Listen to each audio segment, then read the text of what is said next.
Okay, here we are, the return of the bronze bomber Deontay Wilder against Robert Helenius. It's been a while since we've seen Wilder in the ring. Obviously, his last fight was against Tyson Fury, in which he did get knocked out. An amazing fighter, one of the great, I think, heavyweight fights we've seen for quite a while, to be honest. And you know, he showed a lot of heart in that fight. Wilder showed that no matter what you say, he's a dog in there and won't ever give up. And it's been literally a year since he would have fought. He fought on Fury and Wilder fought the third time on 9th of October in 2021.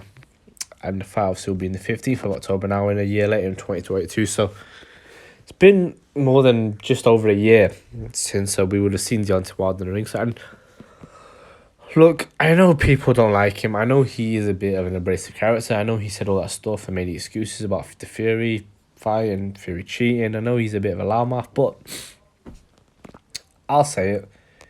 Heavyweight boxing needs Deontay Wilder. This guy is he's like Bambi on ice when he fights, but he's one of the most exciting heavyweights I think there is, or that I've seen for quite a while. He will either get knocked out or knock you out. He's not a fundamentally sound boxer.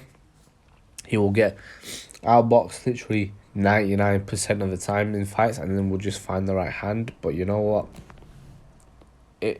It's worked against a certain level opponent. I always felt like he would come unstuck against the likes of Fury. I think he would have lost against Joshua, still do. I think Usyk would beat him. I don't think that style would work against that type of fighter, but against the likes of Luis Ortiz, against the dominant Brazil, it worked, and I think it would work against the likes of Dylan White and people like that too. So yeah, an exciting fight though, to see him back and seeing what kind of mental state he's in. I thought maybe he might retire after the Fury fight, but he's still continuing. And yeah, for Robert Helenius, it's a big opportunity. You know, if he can beat Deontay Wilder, he could maybe boost himself up the rankings, and possibly the heavyweight division is a bit of a free-for-all at the moment, so possibly should call out the likes of a Usyk or a Fury maybe. I don't think anybody wants to see those fights, but you could make a case, or Joshua, who knows. But yeah, great. An interesting fight. So starting off on this one, I'm going to start Robert Helenius. Helenius isn't really a, well, how would I explain? He isn't an amazing fighter, but he's definitely somebody who's he's a player in the heavyweight division. I'll say that. He isn't somebody who you would consider. He's not in obviously the elite level. He isn't on the Dylan White, Ruiz level, I'd even say. Obviously beat Adam Kawanaki in his last fight via TKO, but not that long ago lost to Gerald Washington. Got knocked out by him. And obviously he lost the unanimous decision to Dylan White. So again, he's a bit up. He's not up and down. He just beat a certain level opponent, but I think against a certain level he does lose, and he's quite stiff. Doesn't really move his feet that much. So for Robert Helenius in this one, I think to me the thing to do, you're not the bigger puncher and you're not as quick as Wilder. So if you're gonna do one thing, Fury showed this. Now not everybody's the level of a Tyson Fury, but people can implement this in a certain way. You have to back Wilder up. You can't let him dictate the fight, because if you do that, eventually that right hand's going to land and you're going to go to sleep. You need to back him up, put him against the ropes, land the shots, and really make it uncomfortable for him. Wilder is a very, very horrible fight when you're backed up and when he has you up against the ropes.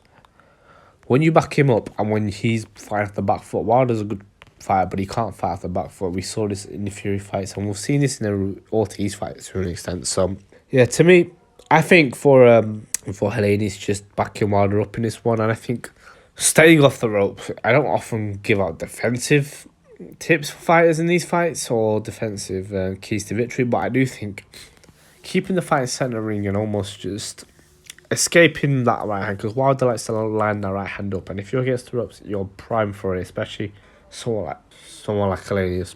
And I think, to me, like I said, stay off the ropes, making sure you don't get hit by that right hand or getting lined up by it is important. Constantly moving is there.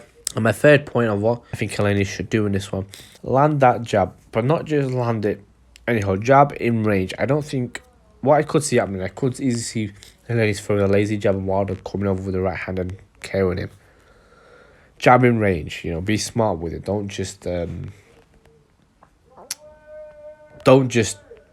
lazily jab, be smart, be intelligent with it. And I think you do that, and I think he may have a lot of success in this one. I think Helenius is a very solid fighter, very solid, and he's tough, which I think is the big thing for me in this one. And I don't think he'll roll over easy, but still a hard task. But like I said, you back him up, you stay off the ropes, you jab in range. I think he definitely could surprise some people in this one, Helenius. So yeah, definitely a live dog in this one. And then moving on to the former WBC champ, Deontay Wilder. Now, the obvious thing is obviously he wants to land that right hand. So I think the first thing to do is actually change levels, show something different in this one. He did something quite interesting in the third fight against Fury Wilder by constantly jabbing to the body, and I think it's an interesting tactic. And it did work for a certain period of time, and eventually Fury kind of caught on to the timing of it a little bit. But I think for me, just change levels. He kind of lives and dies by the jab, I think, Wilder. So I think using the jab is going to be important as well, I think, in this one. To me, if you can sort of change levels with the jab, even change levels with the right hand, go to the body, I think just keep Helenius guessing. I think what I want to see from Wilder, I want to see something different. And when I say something different, I don't mean I want him to be different. I mean, I want him to show that he's evolved a little bit. I don't expect him to ever be a fundamentally great fighter. I don't expect him to be a Tyson Fury Usyk, but I do expect some improvements, and he did make some improvements to his credit in the third fight. So it shows that he does have the ability to change, and I think he's still with Malik's squad, and I think they definitely seem to have a good brotherhood between the two of them. So I feel like in this one, just come out showing something different. So use the jab, change levels, and one thing Wilder has done in his last few fights that I think he should not do. So he did this against Fury in the second fight, and it didn't work. He did this against Ortiz, and it kind of worked, but I feel like, again, it's because of who you're fighting. To me, you got to be active in this one. Be alert. Constantly pop the jab, constantly change level. Like, just keep him guessing, because eventually, sometimes fighters overthink things. If you can just constantly keep Helenius guessing of what you don't know what you're going to do, that's when the right hand comes. And as we know, when that right hand comes, it is lights out for anybody in this division. I know Fury survived it, but let's not get twisted. Fury struggled in there as well against him. So, yeah, I am excited to see this one. I think Wilder, like I said, he's one of the most exciting fighters in this division, and I'm excited to see how he does in this one.